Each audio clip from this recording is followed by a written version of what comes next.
The stagecoach shuddered, coughed dust, and died in the wrong yard. A woman stepped down with one suitcase, one letter, and no way back. The driver tipped his hat, mumbled "Manifest says here," and rattled off with all her choices tied to his wheels. On the porch, a quiet rancher squared his shoulders like a door about to be locked. He'd learned the hard way that trouble often wore a polite face. Then a small head peeked around his leg. A little girl looked up at the stranger's tired eyes, studied the shape of her mouth, and whispered one word that split the afternoon open. "Mama." The letter in the woman's hand shook. The rancher forgot what he was about to say. Somewhere out in the pasture, a windmill creaked like it was listening. By sundown, papers would be waved, names would be questioned, and a town that preferred gossip to grace would take sides. Stay and she risks being a lie. Leave and she loses the only home that ever chose her first. Before the stars come out, they'll have to decide what to believe, the ink on a page or the truth in a child's voice.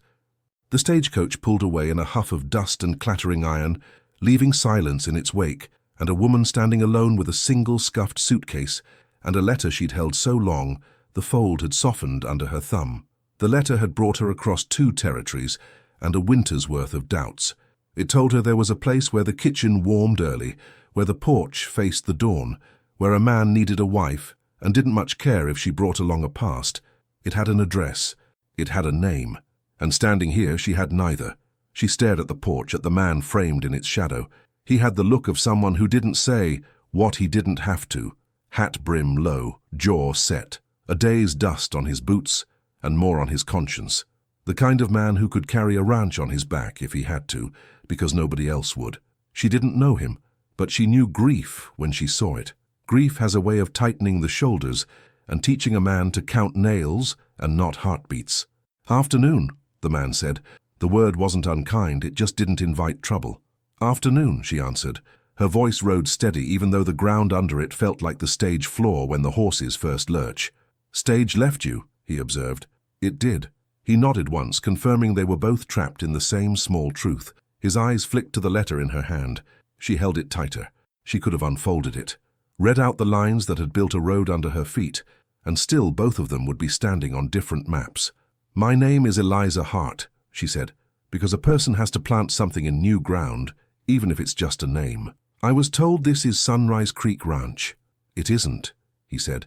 "This is Willow Bend." The windmill turned once behind the barn, creaking like old wood with a memory. "Is there a Sunrise Creek near?" she asked, though inside she already knew the answer. The driver had said, "Manifest says here," and that had been that. "3 ridges over and a day's ride south," the man answered. "If you know the switchbacks, most don't." She looked at the sky, gauging the angle of the sun. The coach was a smear on the road now, dust settling back into itself, reclaiming whatever story she'd poured into it. "I have no more money for a second passage," she said. "Only a letter and a hope I'm too stubborn to misplace." At the edge of the porch, a hem of calico shifted, and a small face appeared. A little girl with wheat-colored hair that had tried its best to be braided and given up halfway, eyes the honest blue of well water. She pressed one hand to the rail and studied the stranger like a bird does from the fence top, head tilted, curious, not unkind. "Lark," the man said, not turning, a warning and a welcome in the same syllable. The girl didn't step back. She never took her eyes off Eliza's face. Sometimes children see the shape of a person's truth before grown-ups finish counting their reasons. The girl's mouth softened. "Mama," she whispered. The word fell into the dust between them and broke open like a seed. Eliza's throat caught. The rancher's shoulders flinched like he'd been brushed by a ghost. "I'm not," Eliza started, then stopped. The girl blinked slow, as if waiting for the stranger to choose. The man exhaled through his nose, too quiet to be a sigh. "She ain't your mama, Lark," he said, gentle. "She's a traveler lost." Lark's small fingers tightened on the porch rail until the knuckles went pale. "She looks like the picture," she said, almost to herself. Eliza's heart climbed into her mouth. "What picture?" she asked. The man glanced at the window behind him, at a shape on the sill. He stepped inside a heartbeat and came back with a folded scrap.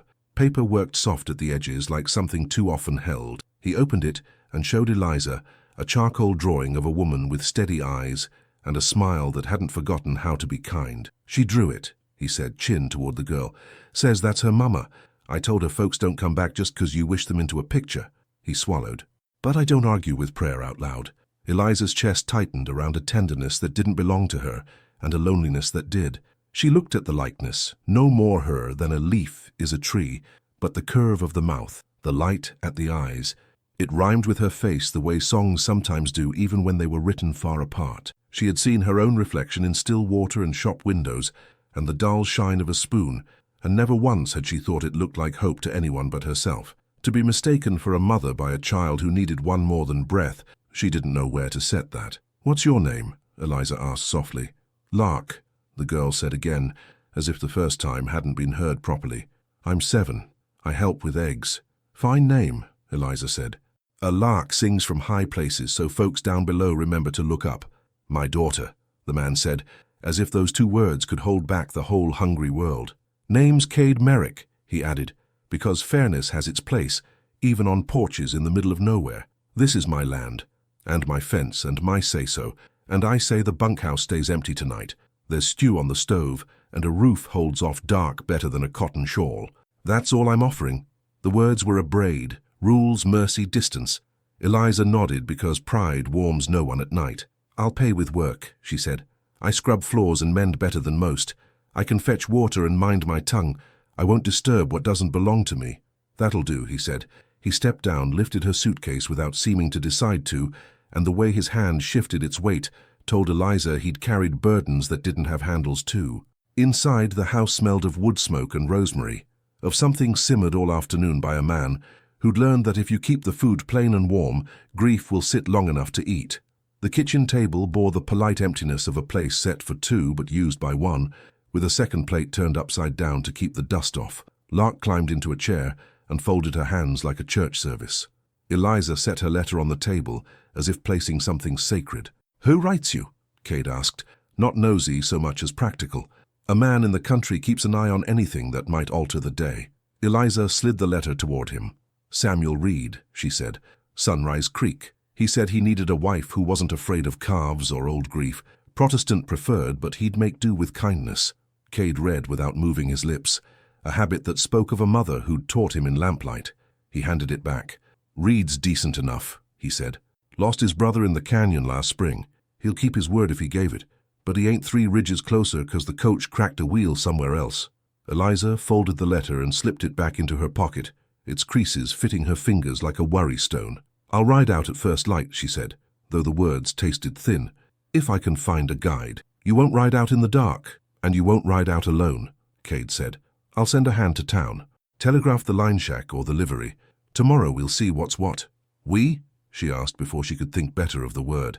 He didn't flinch. "A lost thing is everyone's problem until it knows where it's going." Lark leaned toward Eliza, curiosity warming her like a small stove. "Do you like kittens?" she asked, because there are questions that tell a child as much about a person as doctrine ever could. "I adore them," Eliza said. "They pretend to be brave but still tremble when the door bangs."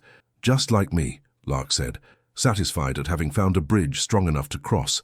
They ate stew with quiet spoons, sound of the wind in the eaves, and the tick of the old clock on the shelf keeping time like it owed them nothing and would give them everything.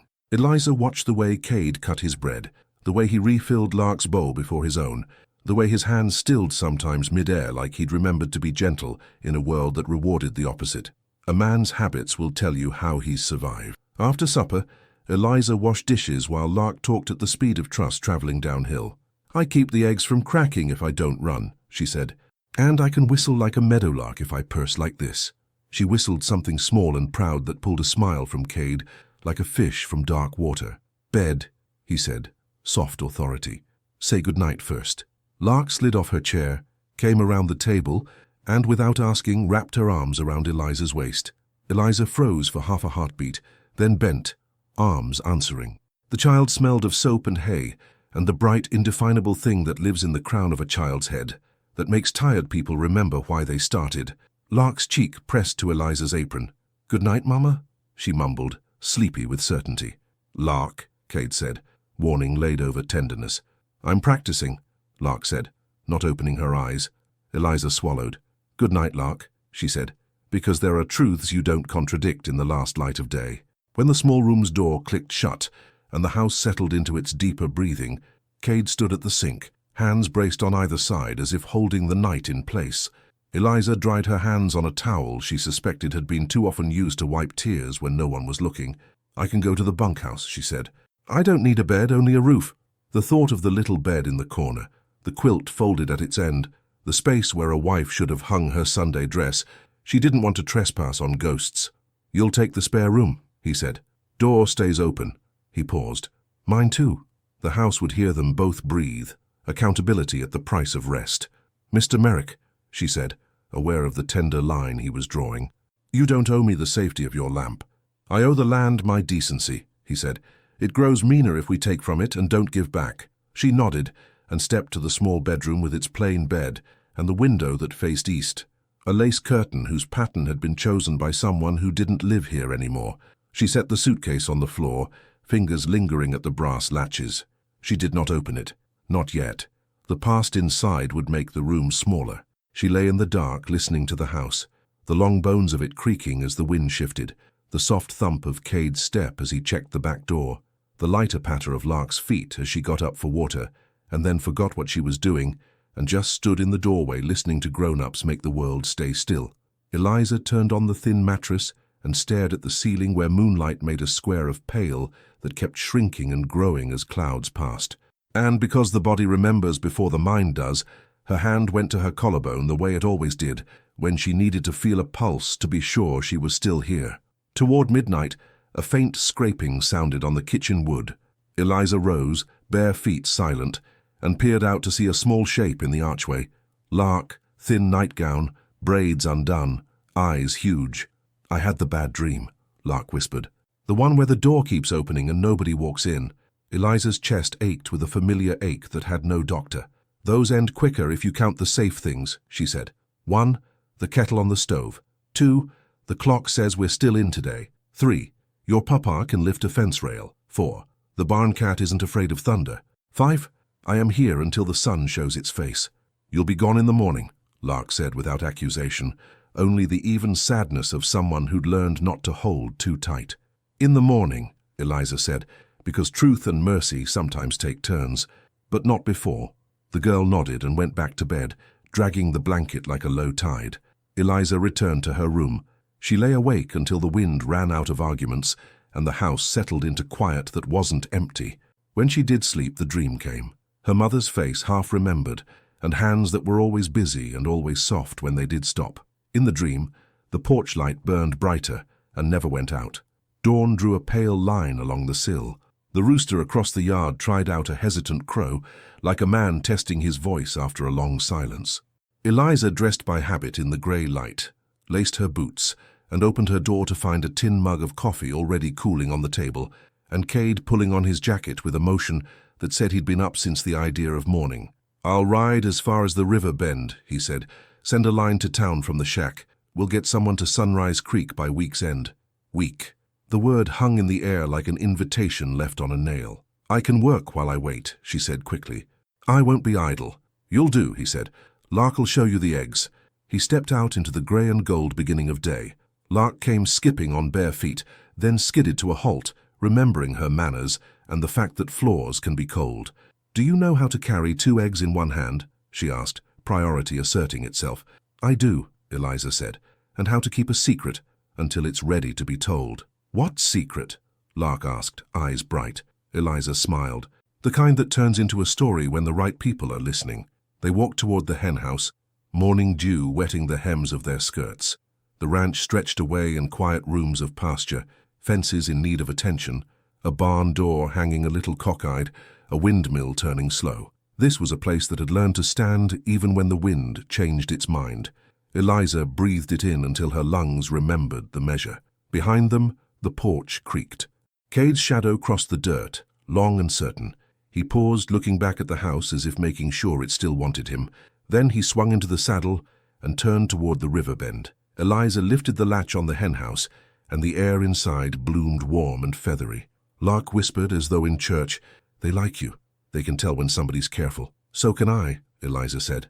She didn't add that careful people are often the ones who have been broken and glued back together by their own hands.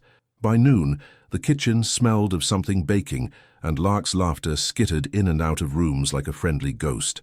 Cade returned near sundown with dust on his hat, and the kind of quiet a man brings home when the day did not solve everything, but didn't make it worse. He set his gloves on the table and looked at Eliza, and for a long second, neither of them moved. Sometimes what you don't say makes more room for truth to walk through the door. "Line sent," he said at last. "Ranch downriver'll help ride you to Sunrise Creek. Word back by Wednesday." Eliza nodded. "Thank you." He studied her face like it was a horizon he meant to learn. "We'll make room until then." "We," she repeated again and let the pronoun warm her hands. That night, after stew and bread and a small argument with a jar that didn't want to open, and a larger one with a memory that wouldn't close, Eliza stood in the doorway while Lark brushed her hair. The child hummed with the seriousness of the task. "If you leave," Lark said, keeping her eyes on the brush so the world wouldn't crack, "I'll still draw you." Eliza knelt so they were eye to eye. "If I leave," she said, "I hope you draw me with flour on my hands and egg on my sleeve and the sun coming up behind the barn." "And a porch light," Lark added. "And a porch light," Eliza agreed. When the house went to sleep and the clock tried to keep it from dreaming too far, Eliza sat at the table with her letter unfolded and a pencil Cade had left by the ledger. She wrote across Samuel Reed's careful lines in a neat hand that did not tremble. "Mr. Reed, it seems the road sent me wrong, or right another way I can't yet name. There is a ranch here with a child who calls me something I am not, and a man who tells the truth in shorter words than most sermons. I will come if I can. If I cannot, it will be because a porch light I did not expect wouldn't let me walk away." She folded the letter, pressed it flat, and did not seal it. Outside, the windmill creaked.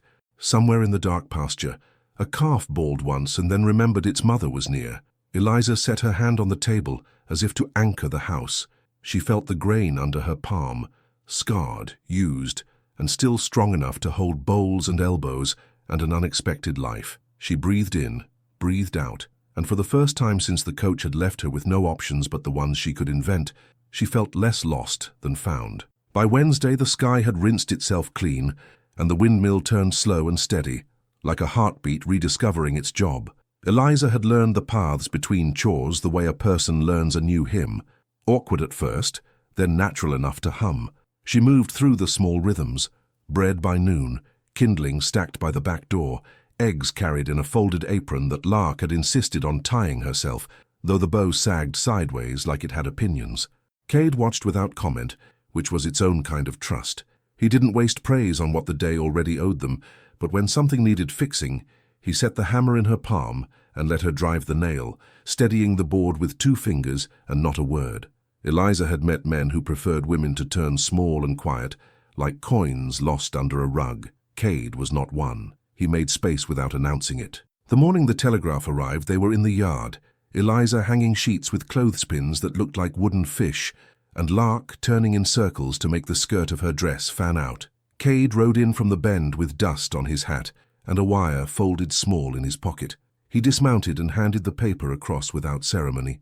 Eliza wiped her hands on her apron and opened it, eyes reading fast. "Received inquiry stop Samuel Reed confirms letter. Stop bride expected Sunrise Creek stop stage office. Regrets error stop will arrange escort 2 days hence stop." Her chest pulled tight and then let go. Relief and something like grief walked through her at the same time. Arm in arm like friends who fight and still sit on the same pew, she folded the wire and smoothed it. Lark looked up quickly, searching Eliza's face for the answer before anyone said it. "I'll be riding soon," Eliza said gently. "Do you have to?" Lark asked, hope making her brave and dread making her blunt. Eliza glanced at Cade, then back at Lark. "I promised a man I'd try to build a life on his porch," she said. "A promise is the kind of fence you don't cut, just because the grass looks greener on another side." Lark scrunched her lips the way a person does when chewing on a sentence to find the meaning. "What if the fence gate is broken?" she asked. "Then you fix it," Eliza said. "Or you build another with the person who holds the other end of the board."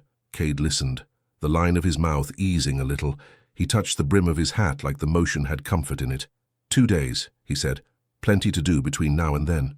Plenty, as it turned out, included a surprise.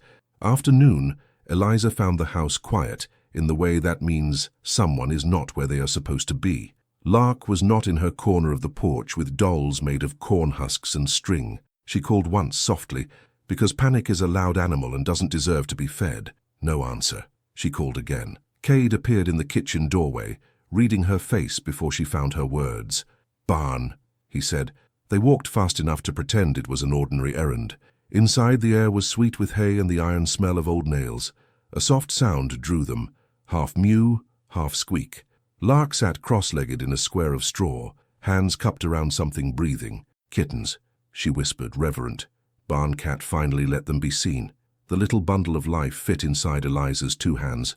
Tiny paws, closed eyes, a sound like a sewing machine from a distance. Eliza felt her jaw unclench in a place she hadn't known was tight.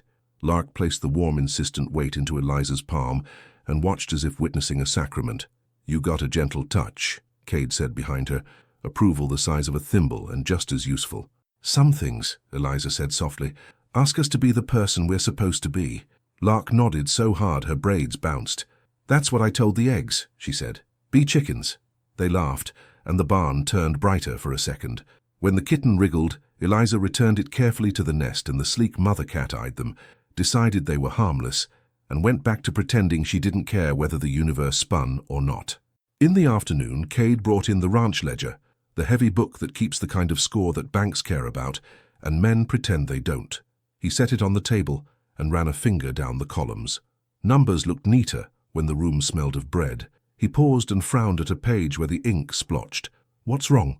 Eliza asked, not prying, simply interested in the way trouble often announces itself. "Payment due on the North Pasture parcel," he said. "Banker said I had 2 weeks. This says 1. Ink's been corrected." He didn't look at her to see if she caught the word for what it was. Altered, tampered, dangerous. "You pay men who change the rules after the game starts?" Eliza asked. "I pay to keep what feeds us," he said. "Sometimes that means letting a man believe his pen is a sword." Eliza reached out without thinking and turned the ledger toward the window, angling light across the page. Letters lifted slightly where a hand had pressed too hard. "Different nib," she murmured, "and the hand leans left when it pretends to lean right." She glanced up at him. The date was moved. He watched her with that quiet attention that always made her feel like her words mattered when she opened her mouth. "You read ink like some folks read weather," he said. "My father ran an office for men who needed letters," she said. "He taught me for free what he charged them to learn." "Useful," he said. The word carried gratitude and the weight of more questions. "That banker," she said slowly. "What's his name?" "Pratt," Cade said, as if the syllable stuck to his teeth. "Likes to walk like he owns the street and the dust that makes it."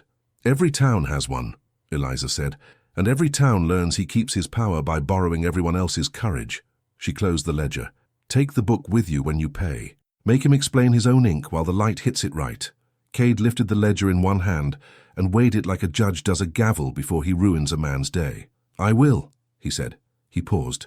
"You shouldn't have to think about my dirt when your own boots aren't dry." "We live where our feet are," Eliza said. "I've learned not to plan my kindness 2 counties over." He studied her a second, then nodded. "I'll ride at first light," he said. "Back by supper if a man doesn't try my patience." "Men will," she said, a smile pulling at the corner of her mouth. "That's how patience knows it's real." That evening they sat on the porch steps while the sky poured itself out, color leaving as quiet as it came. Lark leaned against Eliza's side, eyes heavy. "Tell a story?" she asked. Eliza cleared her throat and spoke like people do when it's just them and the wind and the distance listening. "Once there was a girl who thought home was a place with a name and a fence. She rode a long way to a house she hoped would be hers. But the stage dropped her in a yard where the porch boards knew a different prayer. She had 1 coin left and nowhere to spend it, so she paid attention instead. She noticed how the kettle sang when it boiled, and how the man spoke more with his hands than his words, and how the girl kept the eggs safe by pretending they were secrets. And she realized that sometimes home is not where you were invited. Sometimes it's where a child decides to set her heart down." Lark smiled without opening her eyes. "Good story," she said, already half asleep. "Tell it again tomorrow with a cat." "We'll add the cat," Eliza promised. When Lark was in bed and the house turned to its night-lit shape, Cade stood by the door with his hat in his hands. "If you need anything in the night," he said, searching for the practical things that give permission to say the tender ones, "the lamp's on the shelf. The good matches are in the old sugar tin. The back door sticks unless you lift it a hair." "I'll be fine," Eliza said. "If the roof falls in, I'll holler." He nodded, mouth quirking. He hesitated. "When my wife died, Lark wouldn't say mama for a year. She pretended the word was a stove too hot to touch. Lately she said it to the air like maybe the air would answer." He met Eliza's eyes. "You walked off a stage and it stuck to you like it had been waiting. I don't have a rule to handle that." "Maybe we don't," Eliza said softly. "Maybe we just let the word be what it is until it decides to move." He turned the hat brim in his hands, a man folding the only piece of cloth he can control. 2 days, he said again, and left her with the sound of his boots on the porch and the unsteady rhythm of relief, trying to be happy. Morning came sharp and bright.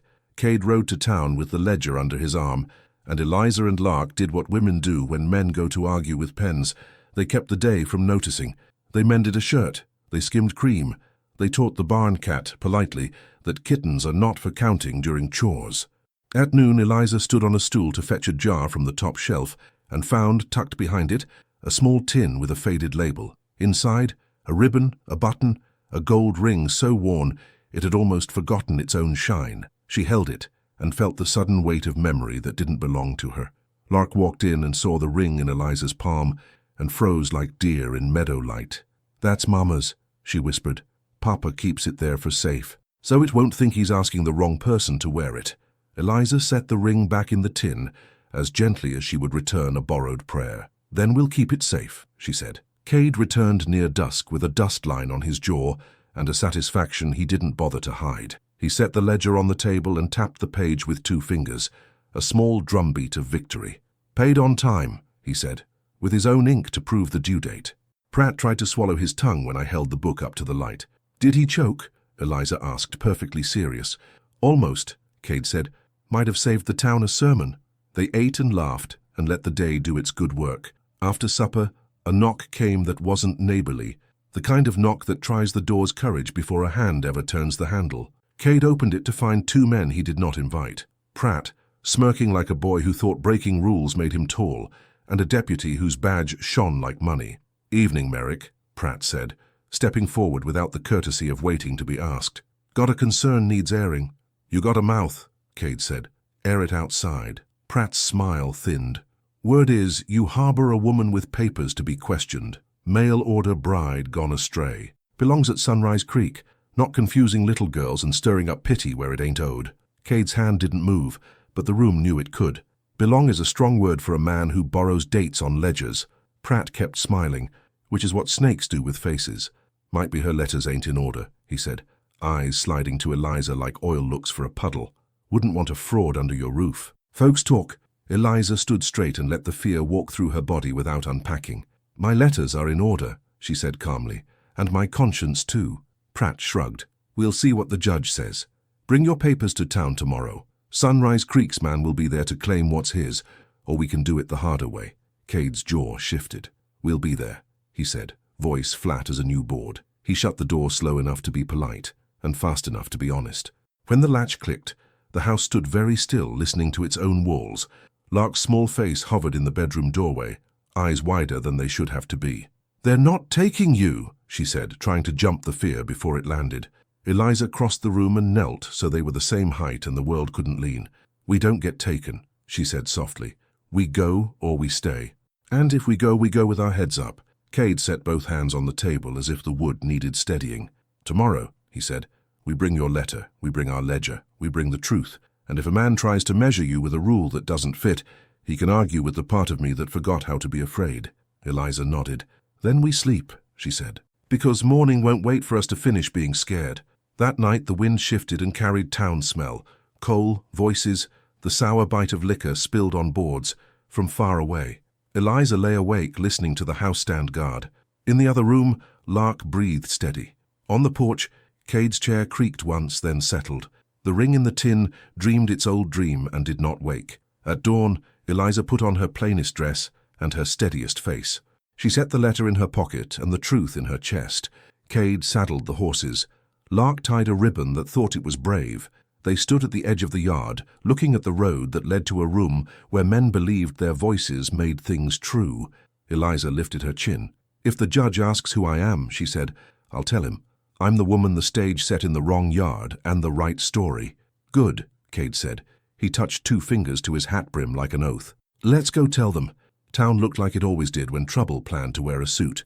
Porch posts scraped fresh, flags straightened, men who didn't shave on Monday showing up neat on a Thursday. Cade and Eliza rode in side by side, Lark perched on the wagon seat between them with a ribbon so brave it forgot to lie flat. Folks on the boardwalk paused to stare the way people do when they're deciding who to tell the story about later.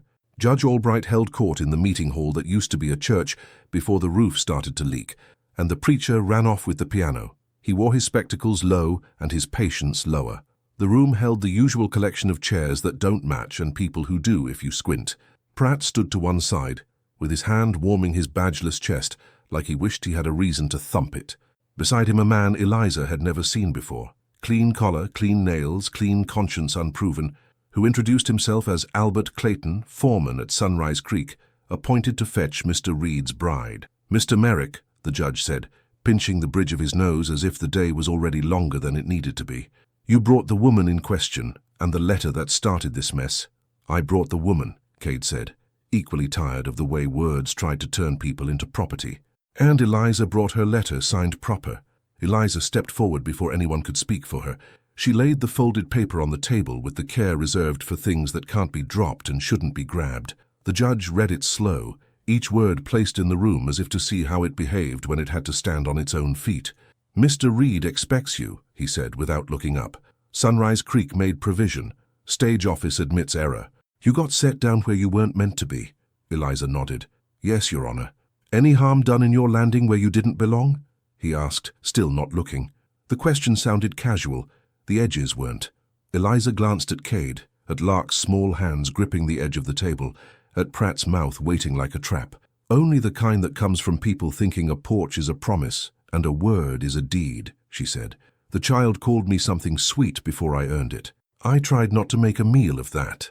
A cough covered a chuckle from the back. Moses, the hermit neighbor, had drifted in like the wind and leaned on his stick with approval measured in the angle of his chin. "Any claim you wish to make in the matter?" the judge asked Clayton. Clayton cleared his throat. "Mr. Reed requests she be escorted to Sunrise Creek before week's end," he said. "He's a careful man. Widow. Decent. You'll be in safe hands, miss." Eliza swallowed.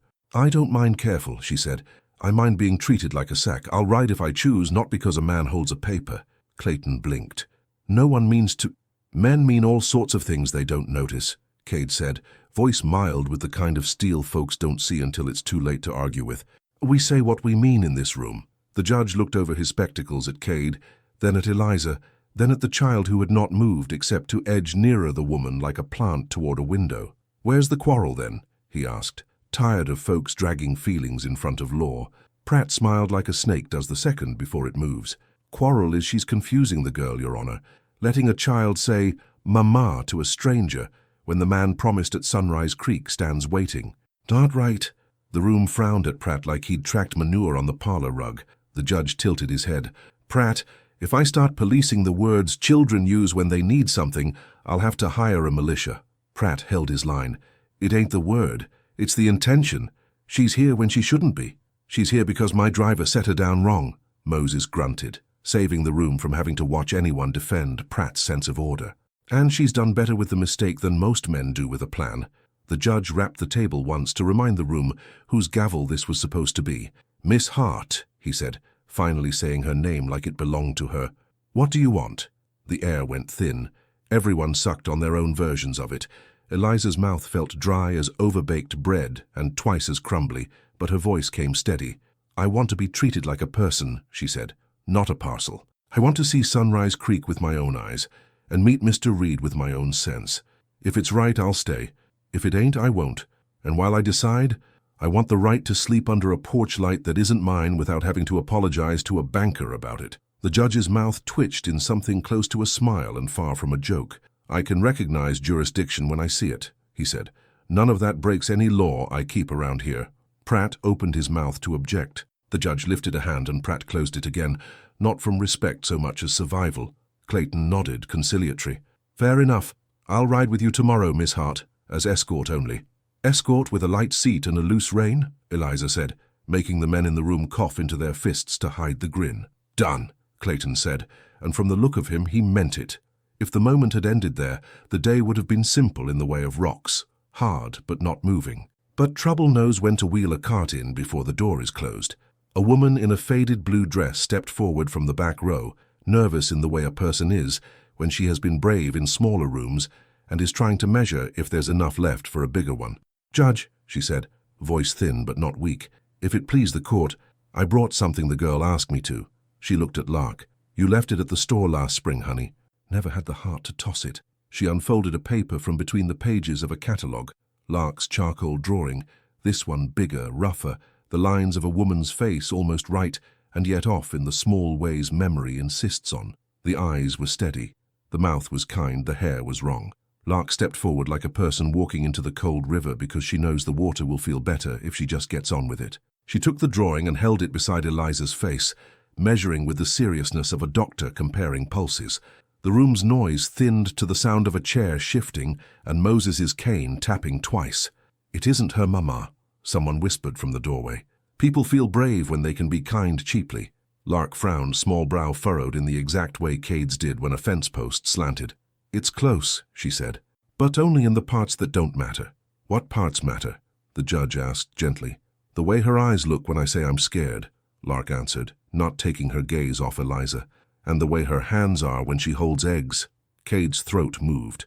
Eliza's fingers curled without her permission, cupping air like something fragile sat there. The judge took off his spectacles, looked like a man who remembered when the job was to listen and not just to decide. "A child may call a thing by a truer name than an adult," he said into the room, and the room, to its credit, held still for the sentence. Pratt shifted, irritated at a story that wasn't bending into the shape he preferred. "You giving the girl a choice over a contract?" he asked. "Since when?" "Since a contract stopped knowing when to use its manners," the judge said, not in the mood to teach a snake to hum. He turned back to Eliza. "Anything else?" Eliza hesitated, then reached into her pocket and placed not the letter but the ring tin on the table. The room tensed, Cade most of all, like a field watching a storm roll down a ridge. "I found this, Your Honor," she said. "I put it back, but I want it said out loud, where the air can hear and carry the truth proper. I am not here to steal a place that isn't mine. I am not here to put on a ring that belongs to a past I didn't live. I'm here because a driver made a mistake and a porch light said stay while we fix it." Cade's jaw unclenched by degrees. The judge glanced at the tin and then at Cade. "You keeping what's left safe," he said, matter of fact, as men who have been married and then widowed learn to be. Cade nodded once. "I am." "Good," the judge replied. "Then we won't let a banker's tongue or a foreman's schedule fool with that." Clayton raised his hands, palms out, showing empty like a man who had no mischief up his sleeves. "No quarrel here," he said. "I'll wait outside with the horses." Pratt had the sense to stay quiet and the lack of sense to look like he was thinking of a new angle. The judge rapped the table. "Decision," he said, as if the word could shut folks up long enough to hear it. "Miss Hart will ride tomorrow to Sunrise Creek with Mr. Clayton, and whichever Merrick chooses to send along, she will decide for herself. In the meantime, anyone who stirs up dust about who gets to say mama in her own house will do the town the courtesy of sweeping their own stoop first. We done?" No one was foolish enough to say no. Outside, the afternoon squinted at the world like it always did after a long room tried to flatten feelings into enforceable lines. Cade and Eliza walked Lark toward the wagon. Clayton tipped his hat polite and melted into the background smart. Pratt melted too, but toward the saloon, where bad ideas come with loud friends. On the boardwalk, Mrs. Finch from the Mercantile stepped out and caught Eliza's eye. "You come by later," she said, voice brisk to hide its kindness.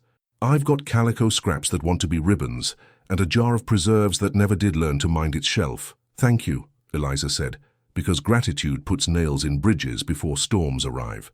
Halfway to the wagon, a shadow detached itself from an alley and slid into their path. Not Pratt. Pratt had the decency to do his mischief in rooms with chairs. This was Cyrus Hale, a cattle buyer who brokered deals between brands and thought that made him important. He smiled in a way that suggested the mirror was his best friend. "Miss Hart," he drawled, blocking the narrow between the water trough and a post. "A word. Make it a short one," Cade said. "I'm all economy," Hale replied, though everything about him was more than it needed to be. Man of means downriver would take interest in a woman with a good hand and a steady head. Pay for the trouble she saved him by not being a burden. His eyes flicked to Lark, then to the tin bulge in Cade's pocket, and back to Eliza. A woman without ties does well to tie herself to a man who can keep papers clean. Eliza stared at him until his smirk wavered. "What's the man's name?" she asked. Hale smiled bigger, as if the trick of the sun was a mirror in his pocket. "Why, "Me," he said. "Cyrus Hale." Lark made a face she had learned from watching the barn cat after it tasted something not food. Cade didn't bother to hide his disdain. "We're finished," he said. Hale shrugged and stepped aside, letting them pass, not because he'd learned manners, but because he'd catalogued their tempers and preferred to spend his coin where it brought him applause. They climbed into the wagon. Cade set the reins, and the horse started with the good-natured sigh of an animal whose job it is to make humans think they decided the pace. Eliza kept her eyes on the horizon line where the road cut the sky. "Judge did right," she said, half to herself. "He did," Cade agreed. "And it won't be enough for some." "It never is," she said. "But it's enough for me to sleep." They rode home under a sky pretending to be empty and failing, hawks circling high, cloud smudges you only notice when you lie on your back and pretend the world is a ceiling. At the ranch, the porch stood where it always did, catching them like a hand. After supper, Eliza sat with Lark on the step. Cade tinkered with a hinge because sometimes a man needs to fix something small while the big things sit just beyond his reach. Lark leaned into Eliza's arm. "If Sunrise Creek is nice, will you stay there?" she asked, in the even tone of a child not asking for a promise, just a forecast. "If it's right," Eliza said honestly. "If it's not," Lark said, "will you come back?" She didn't look up. The stars were beginning to show, and she counted them like pebbles in a pocket.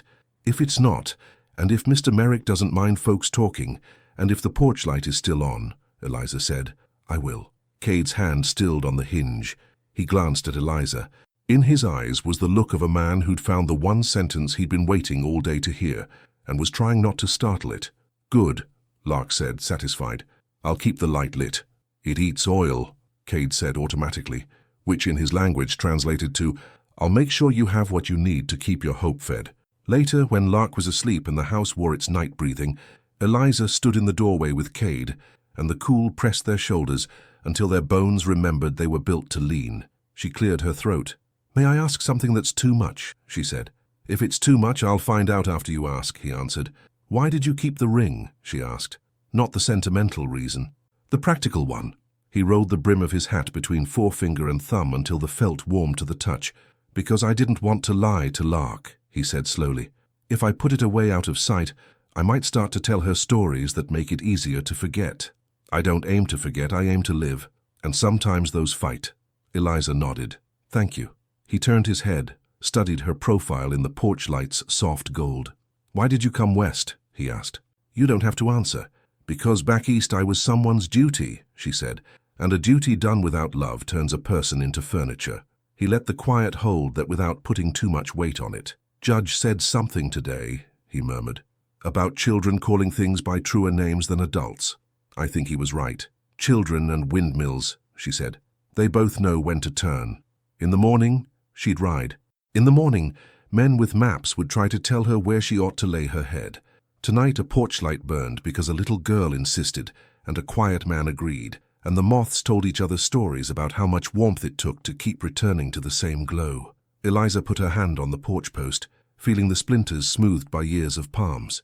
"If the world is kind tomorrow," she said, "it will owe this porch an apology." Cade chuckled low. "I'll accept on its behalf." They stood there until the lamp began to gutter, and Lark from her bed murmured, "I'm counting the safe things," in a voice that made the house stand a little taller. And Eliza knew, in the place where knowledge and hope shake hands, that whatever the judge said, and whatever the road insisted, she would measure all of it against the way this porch made the night keep its manners. They rode at first light, the world still cool enough to remember the mercy of night. Cade insisted on coming, and Clayton, being the sort of foreman who preferred allies to arguments, didn't mind. Lark stayed behind with Moses and the kittens, both equally committed to supervision. She stood on the porch, clutching a ribbon like a flag of truce. "Bring her back if the fence gate is broken," she said. Cade tipped his hat, Eliza touched 2 fingers to her heart in promise, and they turned toward the south road. The hills unrolled like a quilt, stitched by a hand that believed in perfection, and then got distracted by weather. They crossed at the river bend where willows leaned conspiratorial and trout drew punctuation marks in water. By noon, the land opened to a broad valley and a spread that had taken its time learning how to look respectable. Sunrise Creek wore its rows straight and its fences tighter than most, a ranch that liked to tuck its shirt in. Mr. Samuel Reed met them in the yard with a steady gaze and a limp, that said a horse had reminded him once that men don't get to forget gravity. He was tall, shoulders squared more by duty than vanity, hair going grey at the temples like smoke remembering where it came from. His eyes, when they settled on Eliza, were observant without the hunger some men bring to introductions. "Miss Hart," he said, "I am sorry for the stage office's mistake." His voice carried more apology than pride. "Sir," Eliza said, "thank you for the wire." Reed nodded to Clayton and extended a hand to Cade, which Cade shook because he had a daughter who'd someday watch these courtesies and decide what the world was worth. Reed motioned toward the porch. They dismounted and followed him to a bench shaped by years of men who didn't know how to sit at ease. "You've come a long way," Reed began, and there was a softness under the words that didn't make them weak, only honest. "I asked for a wife because the work is too big for two hands and because the nights are too long for one voice. If you're here out of desperation, I'll send you with provisions and my blessing to wherever your hope points. If you're here out of choice, I'll try to deserve it." Eliza hadn't planned on having the lump in her throat be gratitude at a stranger's decency, but there it was, unsummoned and real. "Thank you," she said. "I am here for the truth of it." "Good," Reed replied. "Then we'd best walk." He showed her the house with its plain rooms and clean corners, a kitchen that smelled of coffee, and a doorframe notched with the height of a boy who wasn't here anymore. He didn't say the boy's name or where he'd gone. Sometimes grief sleeps if you don't say it aloud and wakes mean if you do.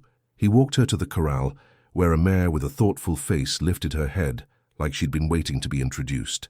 "Lark would like her," Eliza said, and it surprised her that she'd said Lark's name here where this porch didn't know it yet. Reed glanced at her. "Who is Lark?" "A girl who counts safe things at night," Eliza answered, and for reasons she couldn't have explained. The words felt like a password that opened a door nobody could see. They ended at the old well.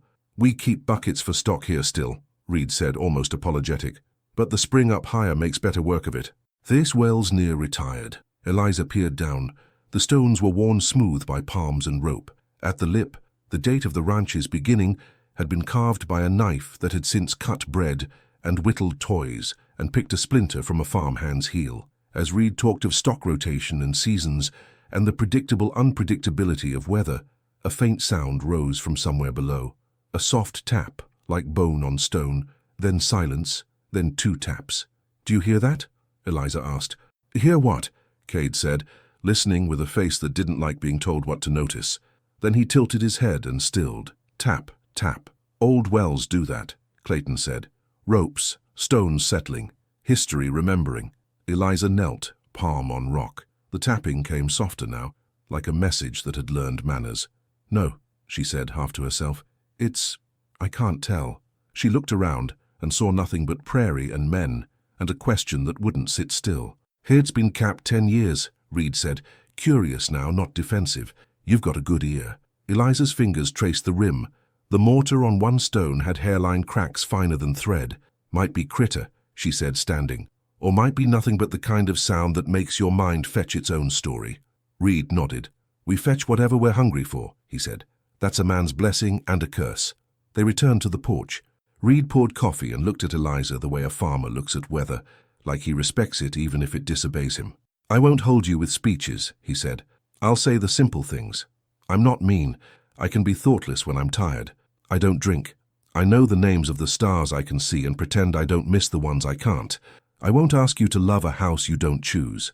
Eliza exhaled.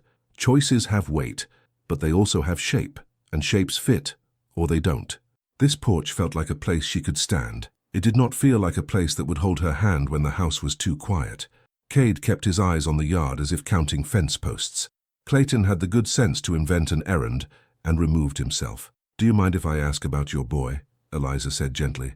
"You don't have to answer." Reed's jaw moved the way a man's does when he chews on a memory that won't cooperate. "Ty," he said. "He went to his mama's folks in Idaho after she passed. Better cousins, better school. I told myself distance is love if it feeds a child. I tell myself a lot of things I need to in order to sleep. Some nights I don't." Eliza nodded, because some words need only to be greeted, not solved. "I'm sorry," she said. He set the cup down. "When I wrote," he said, "I wrote to a woman I didn't know. Now I'm speaking to the one who arrived. That's different. You left a child on a porch to come here and hear me say, I can offer you safety and a place at my table. But I can't offer you her knees under that table. You shouldn't choose me if that emptiness makes the chair louder. Honesty can make a person sway. Eliza felt the tilt and put a palm on the table to steady what could not be steadied yet.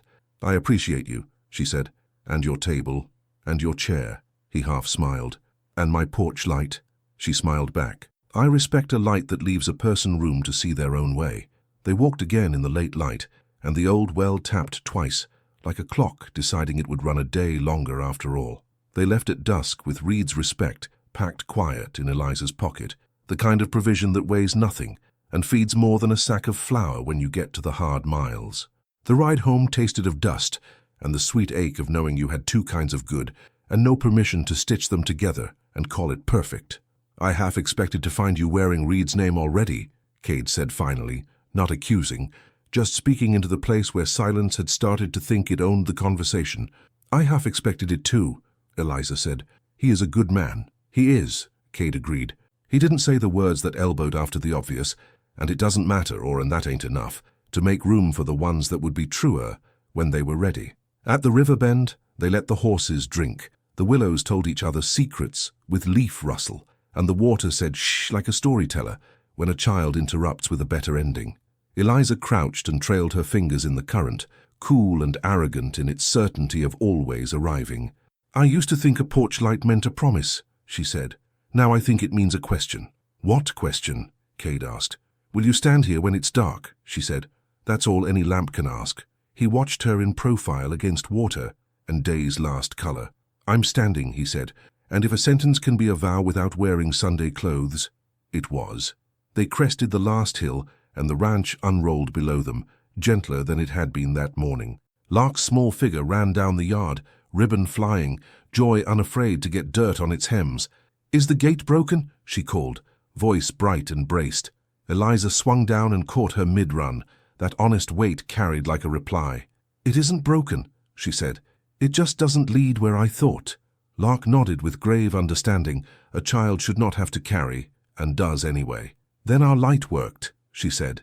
They ate late under a sky full of patient stars. In the quiet after dishes and stories, Eliza stepped onto the porch alone and looked at the horizon, where Sunrise Creek sat like a word she could spell, but chose not to say out loud. Behind her, the house breathed. Beside her on the railing, a small tin glinted. She touched it and then set her hand on the post where palms had polished the wood smooth. I'm here tonight, she said to the dark. And I will be here tomorrow when we go back to tell a judge I can choose both kindness and a smaller map. A sound carried faint across the field, too soft to be a horse, too regular to be wind. A tap, then silence, then two taps. Eliza frowned. Cade appeared at her shoulder like he'd been called by the same question. You hear it? She asked. I do, he said. Ain't river, ain't wind, ain't fence, comes from ground. The old well here is capped too, Eliza murmured, remembering. Same stone, same mortar hand, same date carved neat. Cade, what if these wells are talking to each other? He smiled despite himself. You come west 2 weeks and decide the ground's got opinions. I think it does, she said, half laughing. And I think ours says, look closer. They fetched a lamp and went to the old cap behind the barn, where the grass grew stubborn, and the rabbits had decided their meetings would be held. Cade set the lamp down and knelt, palm flat to the rock. The tapping came, fainter now, further or quieter, like something conserving strength. He examined the mortar, found the hairline a thumb's width wide, and pressed gently. The cap didn't budge, but the sound sharpened. 3 taps, then a pause, then 2. Eliza crouched, heart remembering a beat it had learned a long time ago and put away on a high shelf. It's a code, she whispered. My father used to... She broke off, suddenly back in a kitchen that smelled of ink and bread. Sai taught me a simple one so I could knock on his office door without interrupting letters. Cade looked at her, the way a man does when a woman's past steps into his present with a useful lantern. What's it say? She listened. 3 taps. Pause. 2. Pause. 1. Help, she said, blood going cold. It's spelling help. Cade didn't ask how or why or who. He stood in one motion and went for tools like a man who kept a certain kind of readiness in his bones. Eliza ran for rope and a kettle because, if experience teaches anything, it's that water and strength are the only prayers some problems accept. They levered the cap just enough to make the mortar complain and set it aside 1/2 inch at a time until the opening gaped dark and close as a secret. The smell that rose wasn't rot. It was old earth and stone, and the copper of fear. Cade lowered the lamp, tied to rope, and the light spilled down like a small sun. A face glimmered up, dirty, pale, eyes wide and blinking. "Tommy," Eliza breathed before her mind caught up with her mouth. The boy from town, the blacksmith's son who'd been missing since noon, the one Mrs. Finch had told the store about, with a voice steady because it was holding up a mother who could not. "What were you doing in our field?" Cade muttered, not unkind, as he looped rope. Later, they hauled the boy up slow, talking nonsense in the way people do when they need the world to remember how to move. "Come on, kid, keep breathing, we got you, look at me, that's it." And when his hands cleared the lip and he made a sound that turned Eliza inside out, she pulled him into her arms and said, "You're safe," with a certainty she had no right to borrow and every right to spend. Tommy coughed and then cried the way a child does when he's been brave too long. "I was following the cat," he hiccuped. "It jumped down and I tried to see and then I fell and I tried to call but the earth ate my voice." "We heard you," Eliza said. "The ground speaks if you listen sideways." She looked at Cade over the boy's head and saw in his eyes the rare relief of a man who has just been given the chance to do something worth the rest of his life. They carried Tommy to the house where the kettle was already learning the sound of boiling and the spare bed remembered its job. Cade saddled fast. "I'll fetch his folks," he said. "Judge's house first, then the smith, then anyone who needs to feel useful." He paused on the porch, looked at Eliza holding a child that wasn't hers and could be, and said, "You chose right today." "I haven't chosen yet," she said, eyes wet and steady. "You did," he said. "You chose a light." He rode hard into the dark, and Eliza sat with Tommy's hand in hers and Lark's hand on her sleeve, and the house held the kind of quiet that isn't empty. The well outside, now open to air for the first time in a decade, exhaled like it too had been waiting to speak. In the distance, if a person believed such things, and Eliza did tonight, the old capped well at Sunrise Creek tapped twice like a neighbor nodding across a fence. By dawn, the house had told the town its news. That's how it felt anyway. Word travels faster than a stagecoach when kindness hitches the team. The blacksmith pounded a grateful rhythm on his anvil before breakfast. The judge sent a note that said, "Simply done," as if simplicity were a tool and not an achievement, and Mrs. Finch brought a pie that pretended not to be payment for having made the world better for 5 minutes. Tommy slept late with the heavy peace of a boy whose fear has finally been told to go play outside. When he woke, he asked for bread with jam, and then cried for no reason except that his heart could finally do that without shame. Eliza sat with him and counted safe things on her fingers until he ran out of tears and started on jam again. Lark watched him with the solemn approval of a person who has been both the found and the finder and can tell when a circle closes. Cade came in from the yard with his sleeves rolled and a decision in his eyes. He set the kettle on, poured 3 cups, and placed the tin with the ring on the table as if it were just another useful thing that needed its place. He looked at Eliza and then, deliberately, at Lark. 2 roads, he said, no preamble, because some moments get smaller if you try to make speeches around them. We can ride to town and tell the judge the well spoke and the ground agreed, and the boy is home, and the mistake is mended, and the letter will be honored. Or we can ride to town and tell the judge the same, and then ask him a question that has been getting larger. Does a porch light make a family? If a child says it does, and 2 grown people keep turning the lamp up? Eliza's hand found the tin and rested there without opening it. She met Lark's steady gaze and then Cade's. "I will not take a ring that belongs to a woman who did this porch the honor of staying," she said. Cade nodded. "You won't," he agreed. He tapped the tin lightly. "But the ring belongs to my mother. Before it belonged to my wife. It has held 3 names in its circle. It can hold a 4th if the house agrees." Eliza exhaled a laugh that surprised her with its shape, joy mixed with disbelief, like a person hearing good news in a language she learned as a child and forgot she spoke. "Cade," she said, "I cannot say yes to a man because a town is watching and a child is hoping and a house has opinions." "Good," he said, relief visible like a chair someone finally sits in. "I'm not asking you because of those." He set his hand on the table, palm up, a workman's offering. "I'm asking because when I think about tomorrow, I only find my tools in the right place if your laugh is in the room." Lark sucked in a breath so fast she hiccuped. Tommy grinned. "Because some things are contagious, especially if you've just been hauled out of a hole by people who know how to hold rope and hope at the same time." Eliza swallowed, and then, with a clarity that shocked even her, she shook her head. Cade stilled. Lark didn't breathe. Tommy's jam-slicked toast froze halfway to his mouth. "Not like this," Eliza said softly. "Not with a question that doesn't leave Mr. Reed his dignity, and you your sleep. I won't cut the fence just because the grass looks kind. I need to speak to the man who wrote me and look him in the eye and say what the porch said last night.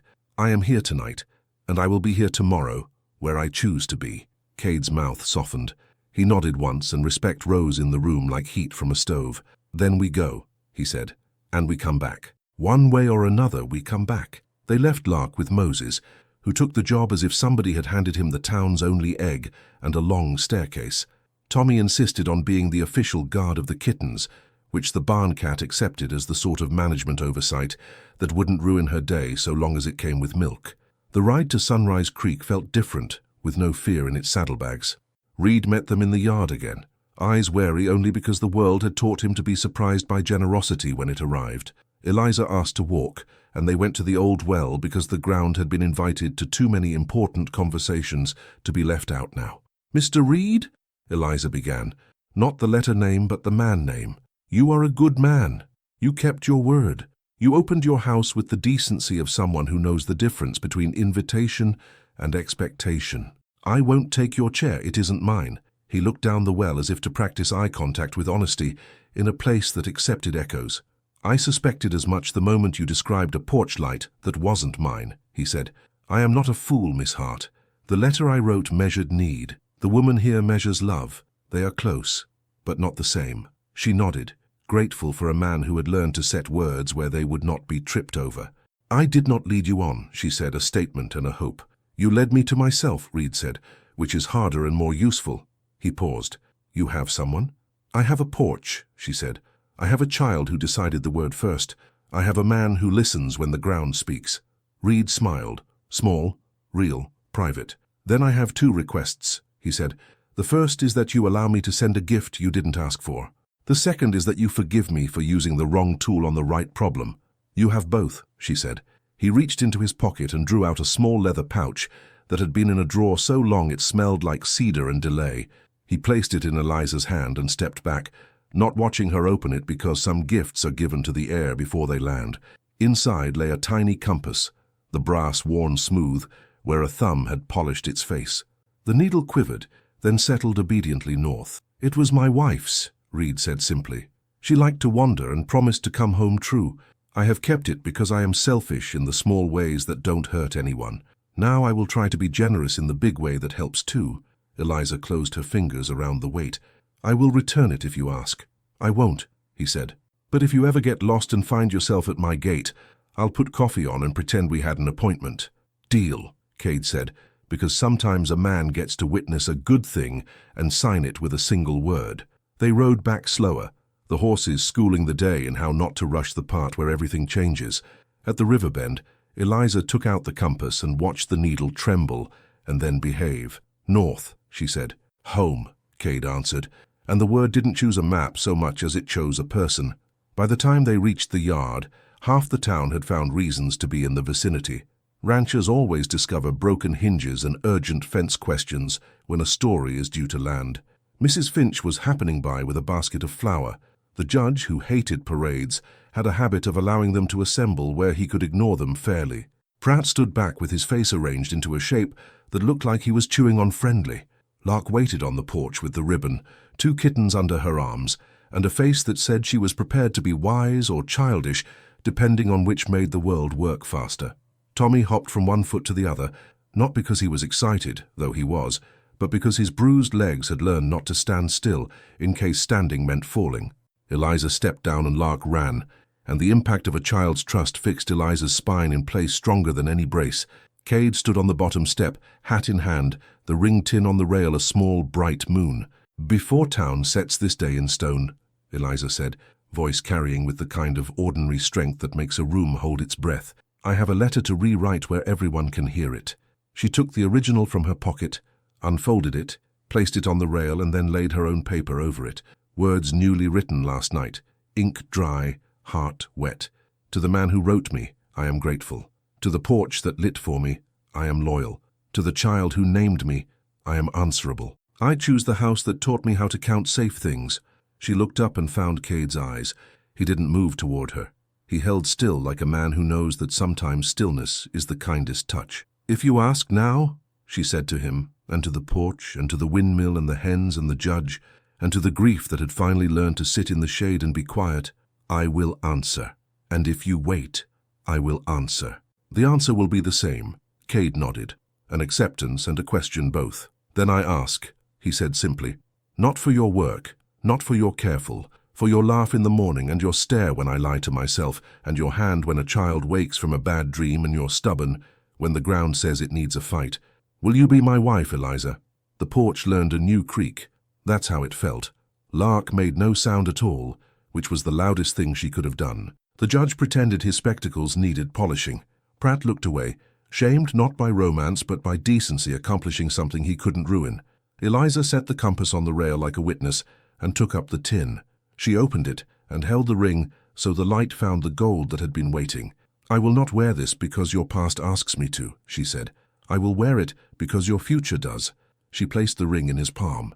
Cade took it, hand shaking just enough to make the world seem fair, and then he slid it onto her finger, plain, worn, perfect, not because of what it was, but because of where it had been and where it was going. Lark exhaled, a long-held breath released into a world that had finally agreed to keep its promises. "Now," Eliza said, turning to Lark, "because a child's questions are the clock by which a house keeps honest time. What do you want to call me?" Lark didn't whisper this time. She said it like a song everyone already knew. "Mama." The yard answered with the specific sound that happens when a crowd tries not to cheer and fails politely. Mrs. Finch dabbed her eyes in a manner that suggested someone else had made them water. Moses leaned on his stick and nodded, which is the frontier equivalent of fireworks. The judge shook Cade's hand and Eliza's too, eyes brighter than spectacles could explain. Pratt drifted away because there are some days a man learns he has no lines in this scene. Cade scooped Lark up and then set her carefully in Eliza's arms, like passing a lantern to the person who knows when to shield the flame. Tommy whooped, and the barn cat pretended she wasn't invested and failed. The windmill turned once, and as it did, the sound from the old well rolled across the yard. 2 taps, a pause, 3. A different code now, not help, but hello. That evening, as Pink gathered itself out on the far ridge, and the chickens debated bedtime like philosophers, Eliza sat at the table with a clean sheet and the letter from Reed. She wrote, "Mr. Reed, today I chose a smaller map for a bigger love. Your compass points north and also home. Come by for coffee when the cattle aren't arguing. Bring your stories. We will bring the porch light." She sealed it, and Cade said he'd carry it himself in the morning because some messages earn a horse under them. Later, when Lark was asleep and Tommy had been retrieved by a blacksmith who promised to put a lock on his child, and then laughed because boys are rivers, Eliza stood on the porch with Cade and counted the safe things just to be sure she hadn't imagined them. 1, she said. "The lamp is full." 2, he said. "The kettle knows our names." 3, she said. "The ground speaks and we listen." 4, he said. "The judge did not ruin the day." 5, she said, and took his hand, and the house stood a little taller. "We found our way to the wrong ranch and the right story." Cade leaned his shoulder against the post, face turned toward the dark like a man who has stopped mistaking it for emptiness. "I have a question," he said. "It may be too much." "Ask," she said. "When the wind is ugly and the money is thin and the barn roof is louder than it ought to be, will you still count?" "I will," she said. "And when I forget, you'll remind me. And when you forget, the child will. And when we all forget, the porch light will burn until we remember." He nodded. "Then we'll be all right." The stars wheeled. The house breathed. Somewhere out past the fence, the well tapped once like a friend, closing a door gently behind him. Eliza lifted her left hand and watched the ring catch lamplight. A circle within a circle, the kind that doesn't close you in but keeps you from falling out. She had come west with a letter and a need and a name she wasn't sure would fit where the sky was bigger than her plans. The stagecoach had left her at the wrong ranch. A little girl had looked up and said a word that rearranged the furniture of the day. And in the end, Eliza wrote a final line that wasn't on any of the pages she had carried. "Home is where the porch light waited for me to arrive."